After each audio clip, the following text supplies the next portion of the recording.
Kuala Lumpur, one of Asia's fastest growing cities. The problem is this: severe traffic. Rasanya tak ada kesudahan, memang jam je. Now there's an ambitious solution.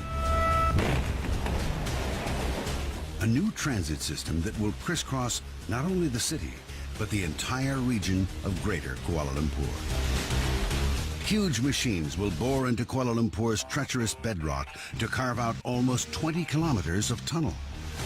Every day of construction, the engineers confront the perils of mechanical failure, fire, and collapse. Get it wrong and billions of dollars of investment could go to waste. And the streets of Kuala Lumpur and its pent-up economy will stay trapped in gridlock.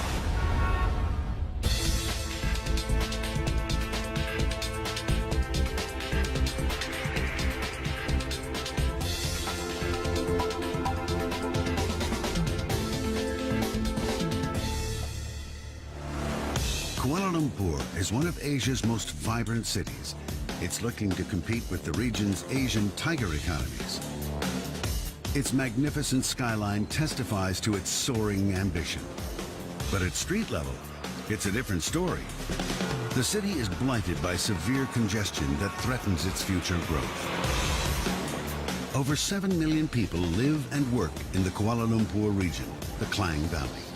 Every day, they head into town in 4 million cars. As an alternative, a light rail transit system was built. But over time, it has been overwhelmed, and connections are inadequate. Now there's a solution, a new mass rapid transit system that will reduce the pressure on traffic and unite far-flung parts of the city. For any modern metropolis to be vibrant, to be competitive, to be on par with some of the leading cities in the world, you've got to have a modern public transport system. The Klang Valley Mass Rapid Transit System, the KVMRT, is Kuala Lumpur's bid for greatness. 3 different routes comprising more than 150 kilometers of brand new lines. It will be seamless travel around the Klang Valley, especially the areas of high concentration population. And the first stage of the plan is the biggest test of all. This is the Sungai Buloh Kajang line.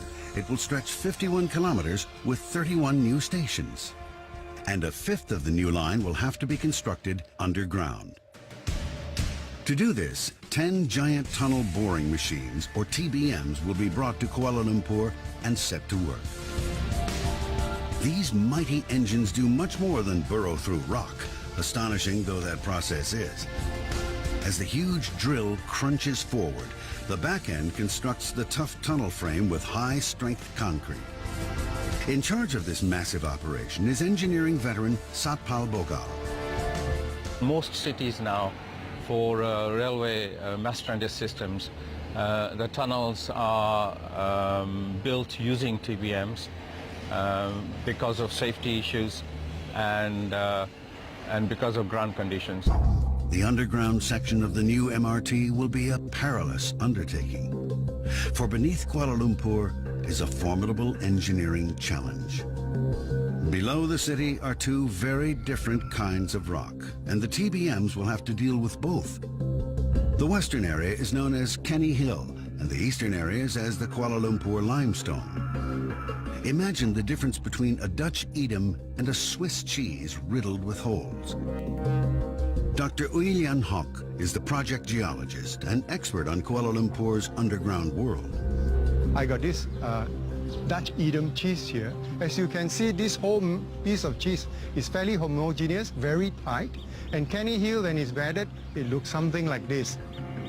This is like the KL limestone.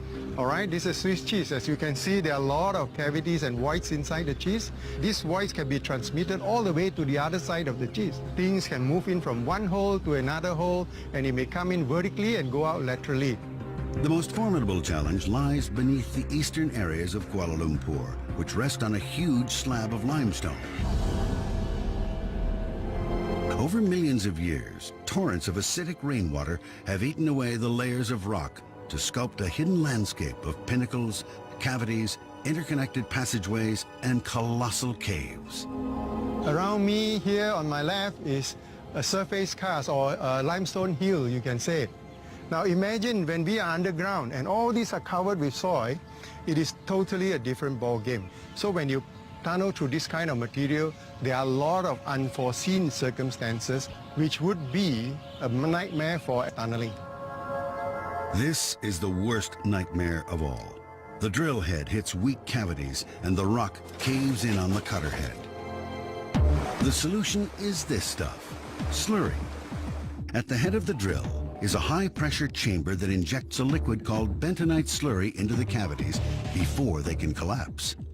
This ingenious system was used by the engineers who built the SMART tunnel in Kuala Lumpur, the world's first combined storm and traffic tunnel. But builders learned some hard lessons about slurry. Ng Hawei was a rookie engineer on this project. We have the best machines in the world in the SMART project, but we still do have some problems. We just couldn't control the slurry and it easily escapes to the surface, creating sinkholes. What Ng and the engineering team found, to their cost, was that the slurry they injected into the limestone cavities could escape into surrounding rocks and cause havoc, bursting from the ground like a geyser or creating sinkholes at the surface that might suck in people, cars, or buildings. Today, Ng heads the tunnel team building Kuala Lumpur's MRT system. And this time, he had to find a solution to the uncontrollable slurry problem. Working with German company Herrenknecht, Ng and the team of engineers have come up with a revolutionary kind of machine. We throw in all the ideas, we have brainstorming sessions, we consult a lot of experts, we have to do a lot of research because no machine has been designed like this before. From these brainstorming sessions was born this mighty machine. Called the Variable Density Machine, it's the state-of-the-art tunneler. For the first time, a TBM can control the consistency of the slurry and take on whatever Kuala Lumpur's underground throws at it. Even the construction of this revolutionary machine is on an epic scale. Components are brought from all over Europe to be assembled inside the massive factory in Schwanau in Germany and other Herrenknecht plants in China. One machine like this is fiddled together. You can say the machine is fiddled together with about 40,000 pieces one by one. The design starts screw by screw, piece by piece, and this is brought together with all our 400 engineers. They do all these works to come to this level, what you can see today. It takes 9 months to manufacture the revolutionary TBM. Today, it's ready to be put through its paces. We have only seen it on the drawing board so far. So this is the first time that it is all put together. Everything is running, so we can check every equipment, including the cutter heads, the hydraulics, the safety features. This is the last chance for us to make final modifications before we send it to the site and put it in the ground. As the engineers work on the TBMs in Germany, work gets underway in Kuala Lumpur.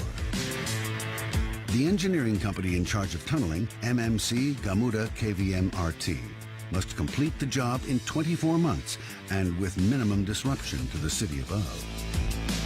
The operation is conceived on a military scale and with military precision. The TBMs will be launched from 4 different staging zones along the planned route of the underground section of the MRT. At the western end of the tunnel, the elevated section of the MRT begins its descent underground from the surface. But at the 3 other zones, shafts must be excavated so that the different TBMs can be put to work beneath the city. Eventually, the different sections of the 9.5-kilometer tunnel must all link together. Since July 2011, work on Kuala Lumpur's new MRT starts here at the Cochrane site. It must be dug out to a depth of 30 meters before 4 TBMs can be deployed. The huge staging zones will be blasted out of the ground. We have short time to meet our requirements, so we are working with frequent blasts, more than 2 or 3 blasts a day. The blasting must be carried out with rigorous precision, especially in a city as dense as Kuala Lumpur. So when you talk of blasting itself, it's dangerous. You can see we've been surrounded by high-rise buildings. Now at the moment you're using about 150 to 200 kg. So that can bring a 10-story building down. The solution is to sequence each blast, creating a pressure wave that, in theory, won't damage surrounding buildings. These are the basic things we use. My hand now is explosive, which will be charged to the detonators over here, and it will be connected one at a time, and finally we have delays. This will segregate the blasting rather than at one go. Engineers dig rows of holes between 3 to 6 meters deep. Then the explosive charge is inserted inside with a detonator. These are connected to a central command point. But nothing is left to chance. Giant barriers of steel plates, truck tires, and concrete prevent debris flying from the site. The charger is set. The engineers have got the right formula, and the surrounding buildings are safe. The blasting continues at the Cochrane site for 7 explosive months. Enough rock and soil to fill 50 Olympic-sized swimming pools is blown out of the ground. And finally, the site is ready to receive the first TBM. Its code name, 774. At the beginning of 2013, the first new model arrives in Kuala Lumpur. The giant machine is transported in parts to the Cochrane site on huge lorries. But that's the simple part. Now the 160-ton monster must be lowered into the excavated shaft so that they can start chewing into bedrock. To lift it down 30 meters down the shaft, we have to be very careful. Anything can go wrong and then we are stuck. It will push back the whole project completion by a lot. At the site, everyone is holding their breath as the TBM begins its descent underground. Malaysia's capital, Kuala Lumpur, is being transformed into a huge building site. A new MRT system is under construction. Close to 10 kilometers will be built beneath the city, and a revolutionary new tunnel boring machine, or TBM, is brought from Germany. The first to be sent into action weighs 160 tons and has to be delicately lowered 30 meters to the tunnel entrance. The man in charge of the tunnel operation is Ng Hao Wei. He won his spurs building Kuala Lumpur's famous smart tunnel. And we are dealing with very delicate components. We cannot afford to damage it. If the extent of damage is huge, then the impact to the project will be tremendous. This is literally the cutting edge, the business end of the huge machine. The circular cutter head weighs 70 tons with 37 tungsten carbide cutting discs, which are stiffer than steel and denser than titanium. The entire TBM is 135 meters long, almost double the length of a 747 jet airliner. Each TBM has 10 interconnected gantries to support the operation. Only 3/4 of the shaft has so far been excavated, so the monster machine has to be assembled in sections. We assemble up to the 6th country, which will give us the key components of hydraulics and electrics, so we can start to launch the machine, at the same time give sufficient space for the shaft excavation to go on. It takes just under 3 months for the TBM to be assembled. The Prime Minister of Malaysia launches the very first variable density TBM. It's actually a technological marvel. And it goes to show that, in partnership with a German company, Malaysians can offer a lot of our technical guidance and advice. This is something that we can be really proud of. One day later, Ng Hao Wei and his mentor Gustav Klados arrived to check on the machine's progress. Gus, a veteran Hungarian tunneler, has worked on some of the biggest tunneling projects in the world, including the Channel Tunnel linking Britain and France, and the Smart Tunnel here in Kuala Lumpur. This tunnel warrior is the team's project manager and is thrilled to be working back in the city on the new machine. It's uncharted territory. We are trying out something totally new. A lot of people at the beginning said, no, it won't work. But now it is excavating. You can hear the stones moving around in the pipe, so it's a fantastic noise. It's my favorite. Much better than in the office. It's not just the machines that will need breaking in. The giant TBMs must be served by an army of workers, day and night, week after week, month after month. I'm new here, but I try to make my best every day. Everybody starts as new. Yeah. Trust me. Yeah. Me too. I did start as a new guy. Yeah. Do you? Yes. My first job was to go and count the number of nails and bolts and nuts in the stores. Oh. And I went there and literally counted them for a week. When I finished, went to the storekeeper and he told me that, we usually use a scale. The MRT tunneling project will need thousands of workers over the 2-year period of construction, and MMC Gamuda set up an academy to train the hundreds of workers needed to finish the tunnel on time. Veteran or newcomer, the team faces a daily avalanche of problems, and right now, the problem is pretty basic. The TBM is just not picking up speed. 8 millimeter a minute. Not very fast. Yeah, but it's all right. At this pace of tunneling, the project will take 4 years longer than expected and run millions of dollars over budget. But veteran engineer Gus Klados hopes that the giant machine will soon pick up speed. In the next few months, it is just to sort of break in the machine like a horse which has never been ridden before. And I am convinced that we will make it work. The team is under pressure to complete the tunneling works on time. In the tunnels, the TBMs never stop mining. It's a 24-hour operation. And 3 weeks since mining began, the giant machine has at last picked up speed. The TBM is like a huge underground factory, drilling, building, and spewing out waste. The heart of the entire operation is in this tiny space. So what's happening? Pressure sensor number 4 is broken wire. Control cabin means the heart, the control center, the heart of the TBM where everything is controlled. If you're building a skyscraper, visibility is not normally a problem. But underground, it's a different story. You can't see through rock. So to give the TBM's underground eyes, the machine is equipped with arrays of sophisticated sensors. It's like when you are working in a submarine. You have to depend on the sensors, you have to depend on communications, you have to depend on eyes. Other than yourself, you can't see anything. Inside the control cabin, engineers can work out with absolute precision the real-time position of the TBM, calculate changes of direction, and when to start lining the tunnel wall.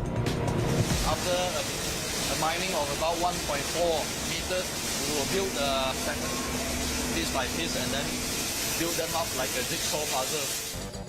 These tunnel rings are made from 7 segments plus 1 keystone that holds everything together. The concrete wall segments can withstand extreme pressure 30 meters underground. All day long, concrete segments arrive at the TBM. Each segment weighs 2.2 metric tons. Giant hydraulic arms swing the segments into place using the TBM's vacuum erector, which uses the power of suction to raise and position each segment. Precision is essential. If any one of these segments are wrongly positioned, the consequences would be catastrophic. So it's very important to drum into the ring building team that they have to build it to the required tolerance of a few millimeters precision. If we are out from tolerance, the water will find its way to seep through and we'll have a great problem to seal it up. Over time, as graduates of the Tunnel Training Academy get more experience, the process builds up momentum. In the first week, the teams managed to place just 3 rings a day. 3 months in, and the rate is 5 times higher. The campaign to excavate Kuala Lumpur's new MRT tunnels is about to enter a more intense phase.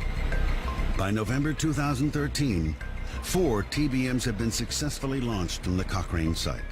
But at another launch site near Inai Road, the engineers have run into difficulties. Here, 2 circular shafts are being excavated to 30 and 45 meters in depth. But as the shafts are blasted out of the ground, disaster strikes. Jadi takut nanti bila dah masuk, budak-budak masuk kan, terus tenggelam. In the heart of Kuala Lumpur, the new MRT project has hit a snag, a hole-shaped snag. Mr. Jamaluddin lives 50 meters from the launch site on Inai Road, where 2 shafts are being blown out of the rock. Anak saya main-main di kawasan ni, di kawasan luar rumah. Dia yang terjumpa dari lubang tu. Lubang tu memang besar. Kalau dekat 2-3 orang boleh masuk dalam tu. The hole in the garden is frightening enough, but the condition of Mr. Jamal's home is even more alarming. Floors dip and cracks ripple up walls and across ceilings. The family home is falling apart. Jadi takut nanti bila dah masuk, budak-budak masuk kan, terus tenggelam, hilang. Takut tu jadi semua takut kami duduk luar semua, tak duduk dalam. Terrified, Mr. Jamal calls the company in charge of the MRT project. When inspectors see the condition of his home, they make an immediate decision to move the family out. Engineers now need to explain what has gone wrong and whether other homes are at risk. In limestone, what happened is that the solution features can be connected laterally and vertically. What happened is we drill a shaft. So this hits a connection. When there's a hole, it's like a pipe culvert. If you have a culvert connecting from the shaft to underneath Mr. Jamal's house, that forms a very easy flow passage of water and bringing the soil from underneath Jamal's house into the shaft.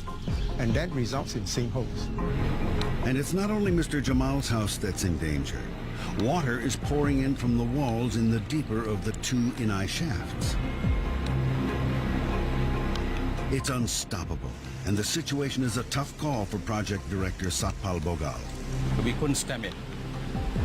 And the decision was taken to backfill it for safety. And that decision then followed on to other changes to the program. Abandoning one of the 2 Inai shafts is a huge setback. Now only 1 TBM can be launched from here. This means that a new strategy has to be devised. The first TBM to be brought to Malaysia, 774, that has been mining from the Cochrane site, must now make up the difference and tunnel more than twice the distance. It will put the complex machine under severe strain. It's not only flooding that makes the Inai launch site such a headache for the engineers, it's a very tight fit compared to the other launch sites. Tunnel engineer Aslan Marzuki is in charge of getting the huge TBM to the bottom of the shaft. It's a smaller shaft. It's not a square, it's a circle. That's a safe space, but that means that our launching is going to be staggered. The team will blast out tunnels on both sides of the shaft. Then the front section of the TBM is inserted. Next, 3 out of the 10 gantries will be lowered one by one, followed by the giant screw.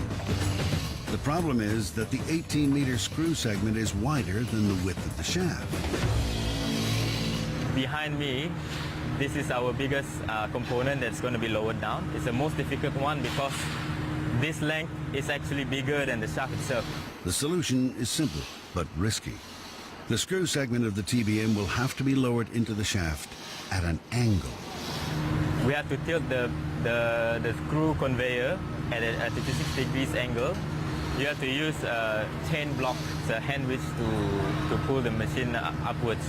It sounds simple, but that giant screw weighs a whopping 15 tons, and any deviation from that critical 36 degrees would be catastrophic. At the bottom of the shaft, the engineers face another challenge. The angle of descent has to be lowered. It's another fiddly maneuver with a lot of complicated machinery at stake.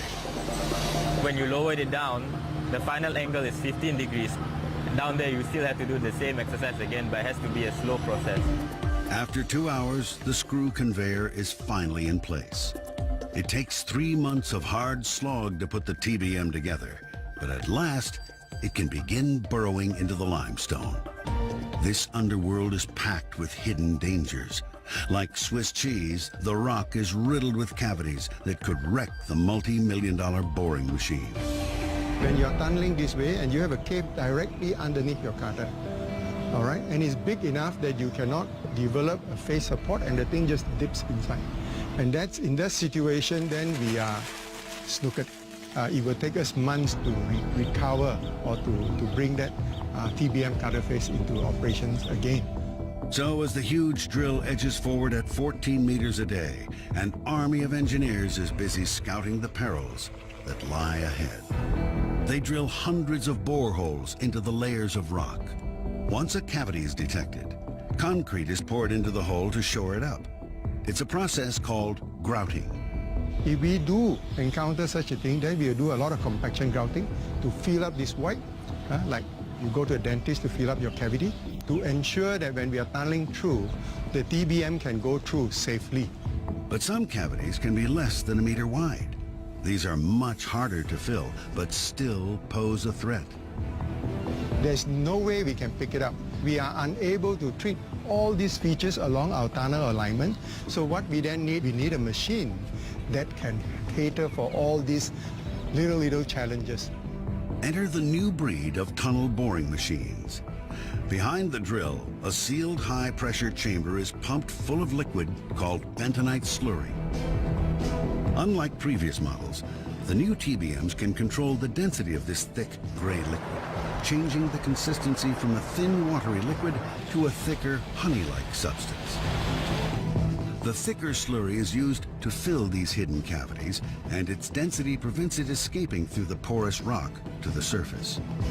The machine, it is able to operate at different modes at the flip of a button or some switches. So by doing that, the situations we have major loss of slurry into here, we can then switch to a thicker density. All right, it's kind of a little paste that chokes up this one, and then we can mine through very easily. The revolutionary new tunneling system soon proves to be a success. But there is a problem that all tunnel engineers fear at the back of their minds. Fire, every tunneler's nightmare. For engineers excavating Kuala Lumpur's new MRT system, the most terrifying scenario is a fire in the tunnel. A blaze can suck oxygen from the air in seconds. Workers can suffocate with terrifying speed, and the tunnel itself works like an oven, insulating the environment and ramping up temperatures to deadly levels. Tunnel workers must be ready to react at any moment, and training exercises are made as real as possible.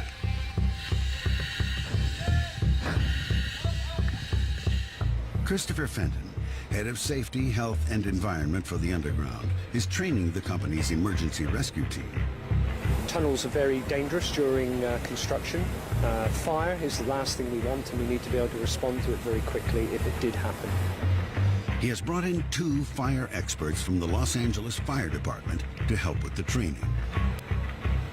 We can go in here and create real live fire scenarios, and we can actually see those real life smoke conditions, whether it's good smoke that we can go in and we can find the seat of the fire and put it out, or they're so bad that we have to exit. The men and women gear up. Anytime when we're in here and you see your neighbor confused or disoriented, you speak up. Tell me or other instructor, and we will fix. Okay? Everybody good? Thumbs up.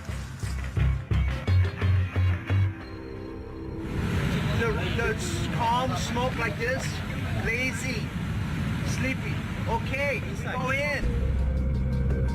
Tunnel fires can reach temperatures above 800 degrees Celsius, and in a tunnel, there's nowhere to run.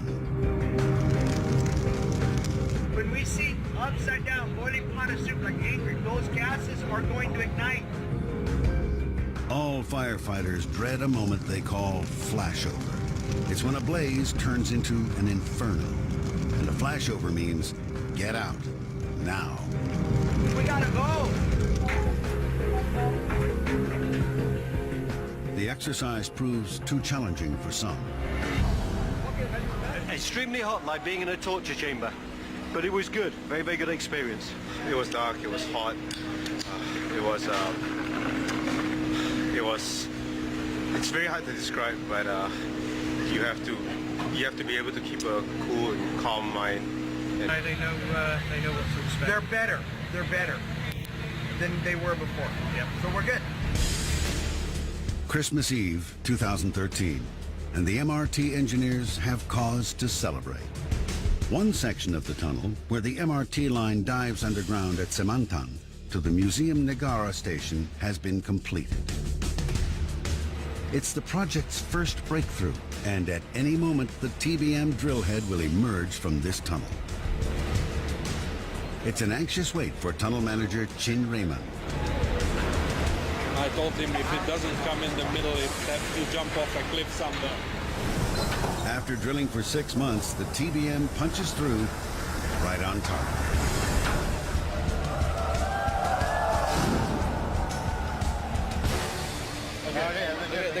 Congratulations.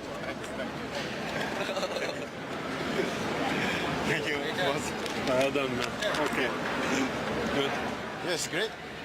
Finally, I pushed my machine, came in. I've been working for more than 24 hours. I can have a good rest to enjoy my Christmas. But the machines don't get a holiday. As soon as the TBM completes its breakthrough, it is hauled into position to begin work on the tunnel that will link Museum Negara to the next station. The TBM is now burrowing beneath the historical heart of Kuala Lumpur. The Museum Negara is a repository of the nation's history and culture. Its facade is lined with precious mosaics. Further along the path of the excavation is the old railway station, an icon of the past that stood the test of time.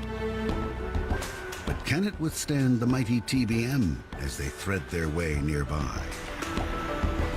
We were stuck with having to cross under some sensitive structures, and the ground settlement would affect the existing structures. If there's too much ground settlement, the buildings could collapse. For the old building, actually, we had to pay much more extra care because we don't know how good is the structure, don't know how good is this building foundation. So we had to pay extra precaution on that. A team of surveyors now equip these venerable buildings with highly sensitive sensors that monitor every vibration. As the TBM approaches, Tae Chi Yong and his team of surveyors nervously carry out hourly tests to monitor the old buildings. The TBM is below this building directly. We get to monitor the effects and the impact of our TBM drive on the structures above, on the surface above.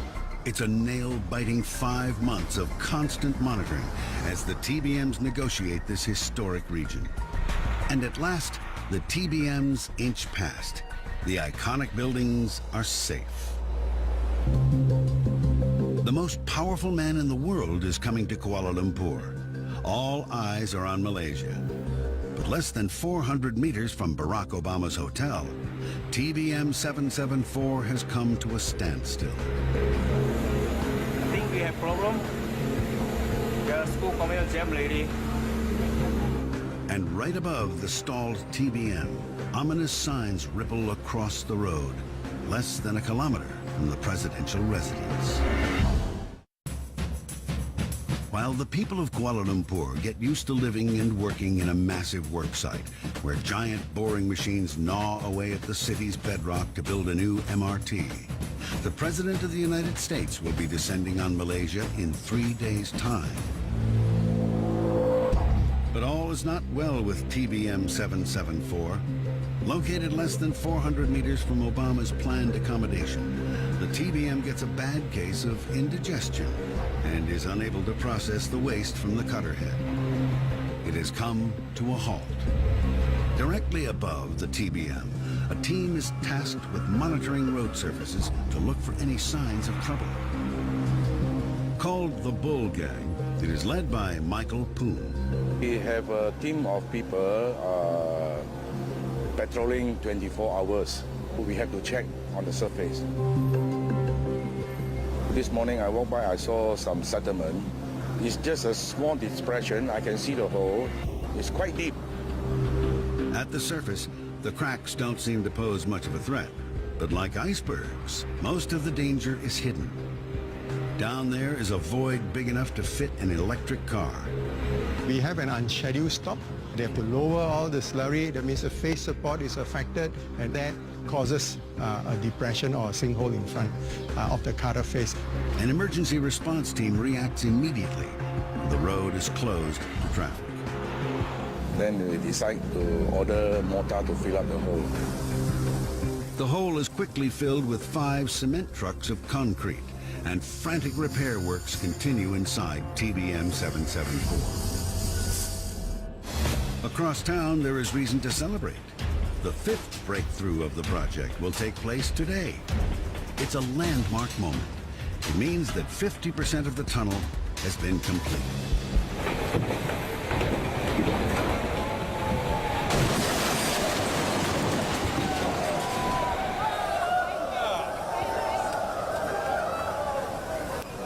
Well, every breakthrough is like a landing on a plane, right? Once you're there, you feel great because, you brought home the TBM.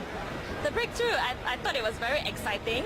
Now we finished everything. It's very, very good. I'm very content with the progress as well. The quality of the tunnel linings that we have in the precast concrete inside is one of the best one. We work as a team. We work night and day, blood and sweat, hard time, good time. This is the prize for all the crew. This is like present.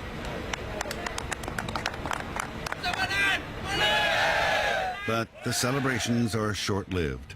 As TBM 774 finally starts mining again, President Obama arrives in Kuala Lumpur. But to the horror of the team, another collapse occurs just meters away from the earlier sinkhole as the president is at the official state dinner. This new sinkhole is an even bigger problem than the previous one. Ground movement has broken water pipes, and the hole is filled with live power cables. President Obama is living nearby. We definitely would not want to cut off water and power to where Mr. Obama is living, obviously. So we're trying to get this done in the quickest time possible. Racing against time, the Bull Gang takes 5 hours to repair water pipes and fill the hole. As they work into the night, President Obama and his entourage are blissfully unaware of the battle that is being fought less than 400 meters from their hotel. TBM 774 is now approaching the zone where the underground geology changes from the karstic limestone to the Kenny Hill Formation, from Swiss cheese to Edam. We are going through a very distinct change in ground conditions. In normal cases, you will need to use 2 different types of machines, and you will need to have another launch shaft to do this. It will take months. But the new variable density TBMs can be retooled underground. It's a matter of changing the way waste is extracted. Instead of extracting through pipes, it needs to be removed with a system of conveyor belts right to the end of the gantries onto these so-called muck cars. The conversion takes 1 week to complete, but it's a much smoother process than the older system. But a much bigger hurdle awaits the TBM 774, an underground tangle of steel wires that could bring the TBM to a standstill. 30 meters beneath Kuala Lumpur's nightlife hotspot, Bukit Bintang, engineers excavating the underground section of the city's new MRT encounter an unexpected obstacle. Contractors of a shopping mall adjoining the street have left steel wires known as ground anchors in place, and these are bang in the path of the TBM. Put into the ground as temporary supports for the basements, they could hold up work for months. It's very difficult to find them from the surface, and you cannot remove them from the basement anymore because the permanent walls are built, right? They are all covered. Since the steel wires cannot be extracted, A decision is made to push on through with the TBM. But there is a continuous risk that the drill head may become entangled and damaged in the wires. It is the task of engineer Hugh Wei Hon to monitor the tunnel ahead. So in the morning, actually, we found some ground anchors drop underneath the conveyor belt, and we decided to stop the TBM, look for the ground anchors, cut it, and remove it. A team now has to enter the space around the cutter head at the front of the TBM. There's little space to maneuver, and temperatures are close to 40 degrees Celsius. To overcome this tangle, first, the team washes away earth from the cutter, exposing the snarl of steel wires caught in the cutter head. These must be cut away with an oxyacetylene torch. It's a laborious process. Every time they hit the ground anchors, the TBM halts as the wires are trimmed away. It takes 2 weeks to mine through this web, but it could have been worse. If we had hit all the ground anchors that we expected, would have delayed the project by about 3 to 4 months. And we were able to go down and cut these ropes so that they weren't stopping the cutter head from turning, and we carried on. It's the final breakthrough. After 23 months of excavation, from tomorrow, the TBM will fall silent. The honor goes to TBM 774. This was the first TBM to be launched into the limestone labyrinth under Kuala Lumpur. It has burrowed its way through almost 5 torturous kilometers of rock and soil. Now it must make the final breakthrough. It's a thrilling day for the engineers inside the giant machine. We are about to break through. We have about 400 mm left on the cut. Hopefully we'll get a successful breakthrough. What's happening now is we're cutting the D-wall, so that's basically the barrier between us and open air. So this is a very exciting moment for us. Any moment now, maybe within the next half an hour, we'll be out in the station.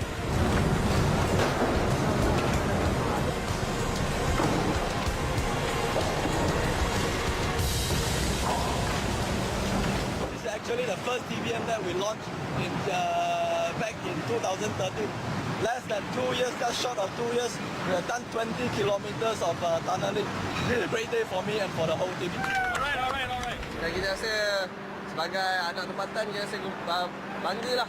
This is the completion of our actual tunnel mining, and which is probably the highest risk on the project.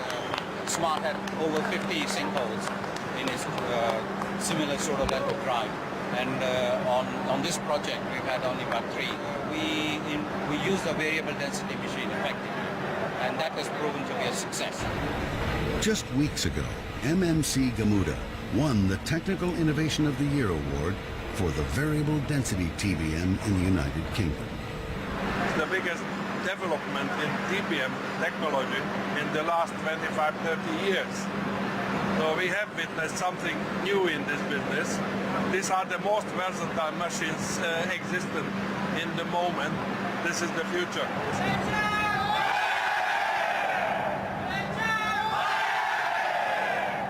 The last breakthrough is a landmark moment. Now the race is on to complete the stations and get the MRT running. Only then can Kuala Lumpur's clogged up traffic arteries become truly open for business. You're basically going to live in a modern metropolis of the 21st century. This is the new world that people of Greater Kuala Lumpur can look forward to. A city seamlessly integrated by overground and underground MRT lines, linking together the city's heart and its far-flung suburbs, where today's gridlock is a distant memory.